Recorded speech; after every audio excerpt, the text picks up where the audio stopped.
Si Rismon yang ODGJ ini ya, yang saya duga ODGJ, ini makin lama nih makin banyak bukti Pak Jokowi untuk memenjarakan Rismon. Selain duit 1 miliar ya, saya udah siapkan tanah 1 hektar tanah. Tapi dia harus berbicara juga sebagai ahli yang diminta oleh negara. Nggak bisa sembarang ahli forensik. Dia mengaku pakar telematika selama ini, berarti kan melakukan kebohongan publik.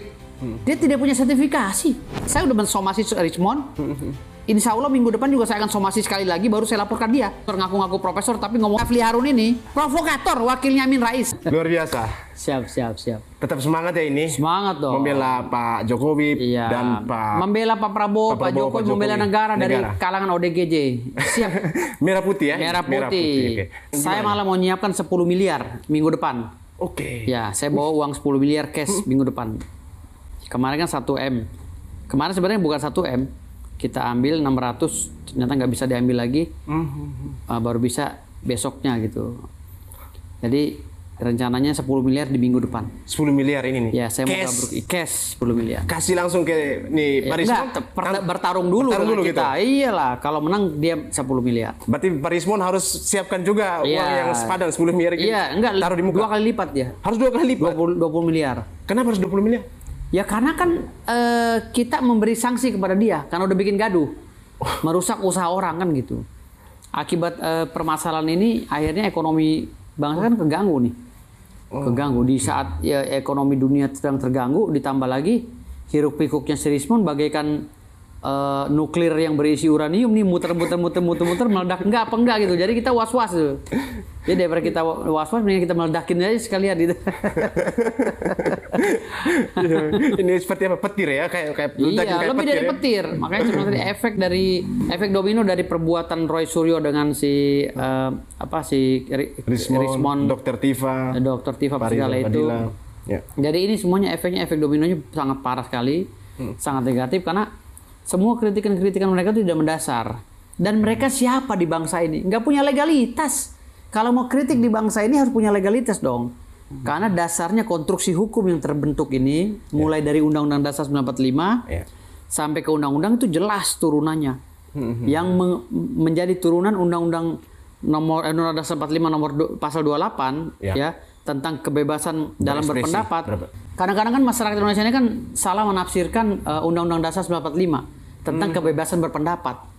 Tentang keterbukaan publik. Padahal konstruksi hukumnya di dalam hukum tata negara itu ada Undang-Undang Dasar 45 di bawahnya turunannya undang-undang dan peraturan. Jadi aturan-aturan inilah yang menjadi acuan untuk kita berbangsa dan bernegara. Gitu loh. Bukan ke Undang-Undang Dasar 45. Jadi orang salah mengejawantkan bahwa kami orang Indonesia bebas berbicara, terserah gue negara-negara gue. Itu salah, pemahaman hukum yang salah. Jadi mulai sekarang orang tidak boleh lagi sembarang berbicara kalau mereka tidak punya legal standing. Legal standing ada arti gini. You mau berbicara tentang apa? Saya mau mengkritik orang. Oke, masuk di organisasi.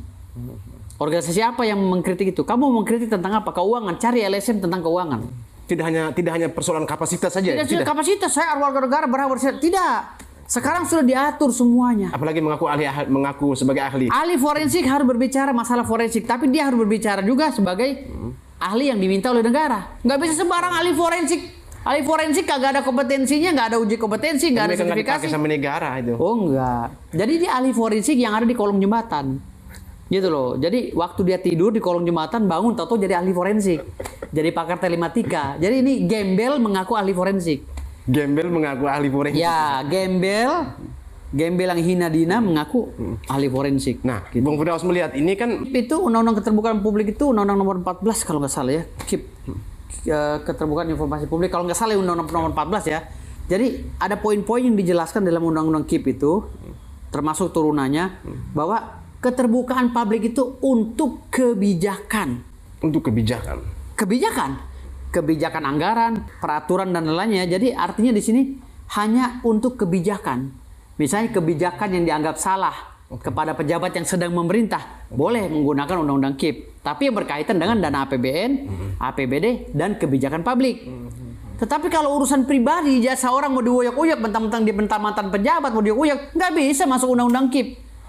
Di luar itu udah nggak ngerti, dia udah ngaco. Makanya saya bilang tadi sini orang segerombolan orang termasuk si Ahmad Kozinudin lah. Ahmad Kozinudin, Abraham Samad, si apa sih? Pak Rifli Harun? Si Rafli Harun itu gue tantang debat tuh, profesor ngaku-ngaku profesor tapi ngomongnya belepotan. Gue tantang debat dia, gitu loh. Ini orang-orang ini segerombolan orang yang baru bangun tidur, tetap mimpi jadi pakar-pakar semua gitu loh. Jadi akhirnya ngaco, menyesatkan masyarakat. Nah ini perlu diluruskan otak-otaknya semua. Makanya saya bilang tadi, boleh aja mereka itu berbicara, tapi ada uji sertifikasinya dong. Ada uji kompetensinya. You sebagai apa? Lembaga mana yang mengeluarkan kalimat bahwa you tuh pakar? Gitu. Saya saja ini yang begitu banyaknya dimintai pendapat oleh orang, belum berani bicara masalah pakar. Karena saya merasa ilmu saya masih kurang. Gitu. Tapi ini kok orang pada gampang banget ya, pakar. Saya pakar. Pakar apa sih arti pakar itu? Lu ngerti ya konstruksi hukum tata negara? Yang namanya orang pakar, orang ahli itu punya linearitas. Bukan saja linearitas, tetapi ada uji kompetensi. Di bidangnya. You misalnya pakar telematika, Roy Panci ini kan ngaku-ngaku pakar telematika. Nah, lu sekarang linear nggak pendidikan lu dengan kepakaran lu itu? Pendidikannya aja bukan ahli IT kok, bukan di bidangnya, bukan prodi IT, prodi lain kan gitu. Dia mengaku pakar telematika selama ini, berarti kan melakukan kebohongan publik. Dia tidak punya sertifikasi. Dia hanya mengaku-ngaku. Artinya dari situ aja Roy Suryo itu kan jejak digitalnya banyak. Udah nyolong panci di rumah dinas kan gitu. Artinya nyolong panci itu panci yang harusnya dikembalikan kepada negara dibawa pula. Urusan panci yang harganya murah aja, yang ibu-ibu juga males ngebahasnya. Roy Panci dibawa juga gitu. Betapa terhinanya manusia seperti ini gitu. Jadi bagaimana mau membenahi bangsa sementara mentalnya aja bobrok. Roy Suryo ini mentalnya bobrok gitu. Bagaimana mau mengkritisi bangsa sehingga menjadikan bangsa ini jadi bangsa madani. Sementara dia aja mentalnya kerupuk, mental bobrok. Mengaku pakar, tapi pakar apa? Tapi ketika beliau masuk bicara soal hukum ini kan, bagaimana nih Bung Firdaus melihat dia? Ketidakrelevansinya beliau dengan dia bukan seorang ahli hukum juga, tapi memaksakan kehendak supaya... Iya, makanya omongannya ngaco semua. Karena dia tuh seakan-akan dia tuh udah memegang semua keilmuan yang ada di Indonesia ini, seakan dia mewakili seluruh masyarakat yang nggak ngerti apa-apa. Padahal omongan dia dari A sampai Z saya baca tuh ngaco semua, gitu loh. Nah ditambah lagi si Rismon CS ini ya, nih kalau menurut gue ikan betok kena pancing ya kan, muridnya robek jadi sembarang ngomong gitu loh, karena kepedesan ngoceh-ngoceh.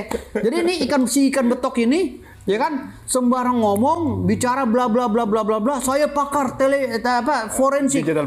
Saya begini. Saya S3-nya di Jepang. Begitu dicek S3-nya nggak mengakui kampusnya. Kan ini suatu kebohongan publik yang benar-benar melanggar undang-undang. Tetapi juga nggak perlu diperiksa lagi, nggak perlu dilaporkan lagi. Cukup laporan Pak Jokowi dijadikan acuan untuk memenjarakan mereka. Saya kemarin kan wawancara Pak Rismon secara langsung menanyakan soal latar belakang pendidikannya di khususnya S3 di Yamaguchi. Tapi beliau menjawab, saya sudah melaporkan orang yang melakukan pencemaran nama baik terhadap latar belakang pendidikannya S3 di Jepang. Menurut Bang Firdaus gimana ini? Malah yang kita menanyakan ingin tahu tentang latar belakang benar apa enggak S3-nya, tapi dia malah melaporkan pencemaran nama baik gitu. Kalau pelaporan dia itu sudah dilakukan oleh dia, saya yakin itu mentah. Karena orang yang berbicara bahwa ijazahnya si Rismon S3-nya juga palsu itu juga saya rasa punya data. Nggak mungkin sembarangan, apalagi kalau sudah viral begini gitu. Nah ini yang perlu dicari, dan kebetulan saya udah mensomasi Rismon. Insya Allah minggu depan juga saya akan somasi sekali lagi, baru saya laporkan dia terkait dengan ijazahnya. Ijazah, oke. Iya, terkait dengan ijazah Rismon, saya akan laporkan dia. Gitu loh. Kalau dia tidak menerima tantangan saya untuk ribut di ring, tapi setelah ribut diam, bikin pernyataan, setelah ribut lu pensiun jadi provokator kan gitu. Nah, gitu. Ini dari ijazah mereka susah berkelit nih, terus skripsi. Setelah skripsi koran Kedaulatan Rakyat. Ini tiga-tiganya diubek mulu, dicari di sisi kelemahannya. Dan mereka tidak percaya dengan hasil dari Dirtipidum kemarin ini. Tapi pertanyaan saya ini, kenapa negara nggak pakai mereka untuk jadi... Makanya saya bilang, kalau dia nggak percaya dengan keputusan secara konstitusional yang ada di kepolisian, ya, putusan SP3 dan lain-lainnya, berarti dia harus bikin negara lagi, biar dia puas apa aturan dia harus didengar oleh rakyatnya. Dia bikin negara sendiri. Makanya saya siapkan selain duit 1 miliar ya, saya udah siapkan tanah 1 hektar, tanah saya kasih dia. Untuk bangun apa? Untuk bangun negara Panci namanya. Jadi negara Panci ini harus dilaksanakan segera, nanti saya ngelantik, saya sebagai PBB-nya lah gitu, perwakilan PBB ya. Jadi Persatuan Bangsa-Bangsa, ntar saya siramin pakai air kendi itu berdua, Roy Suryo sama si Rismond ya, saya siramin pakai kembang 7 rupa, saya lantik dia jadi presiden Panci. Gitu loh. Si Rismond jadi presiden Panci, wakilnya Roy Suryo. Ya, menteri kesehatannya Dr. Tifa. Tapi sebelum jadi menteri kesehatan, Dr. Tifa diperiksa juga kejiwaannya. Takutnya stres gitu loh. Takut orang ODGJ kan nggak cocok juga di negara baru. Ini berarti benar apa yang dikata oleh Pak Opung Luhut ini, bilang itu orang-orang sakit jiwa. Orang sakit jiwa, Pak. Makanya saya tadi di podcast yang tadi saya bilang, tolong pemerintah ini bentuklah cyber ODGJ. Jadi ketika ada orang-orang yang kritik pemerintah, gejala-gejala seperti Rismond dan si Dr. Tifa dan si Roy Panci, itu harus segera ditangkap, dipantau, tangkap, dicek kejiwaannya, dites ya, lalu suntik penenang. Suntik penenang. Ya suntik penenang. Karena orang kayak begini rasa-rasa obatnya habis gitu loh. Kalau obatnya udah habis bikin rusuh negara ini. Gitu. Makanya sebentar tangkap mereka. Harus segera ditangkap. Termasuk si Ahmad Kozinudin, pengacaranya. Saya referensi banget tuh kalau ada dokter jiwa yang nangkep dia, tolong segera diperiksa karena ngomongnya udah ngaco. Pengacaranya gitu. Harus segera diperiksa tuh ke dokter jiwa. Kan dengar kan mereka ini kan ada sebagian dari minta maaf HTI sama FPI ini. Ya kalau Bang Firdaus melihat ada keterhubungan antara itu juga gitu. Kalau itu sudah pasti, kalau memang intelijen bilang dia itu orang mantan ex HTI, berarti dia orang-orang militan. Maksudnya agenda ini proyek yang mereka gembor-gembor ini adalah sokongan dari belakang. Bisa jadi ada sokongan, dan saya yakin ada sokongan. 1000% ada sokongan.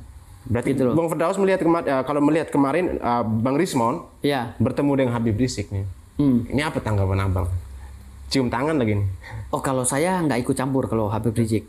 Oke. Karena Habib Rizik berbeda konteks. Saya bicara yang Rismond aja. Rismond aja. Ya, kalau apa mungkin dilihat bahwa dia ingin mencari perlindungan ketika sudah diserang sana sini, ingin mendapat dukungan dan juga dari kalau Habib secara psikolog sudah seperti itu image masyarakat bahwa dia mencari perlindungan kemana-mana. Tetapi kalau untuk Habib Rizik konteksnya berbeda. Saya nggak mau komentar. Jadi ini khusus Rismond saja, masih Roy Panci sama Dr. Tifa serta lain-lainnya.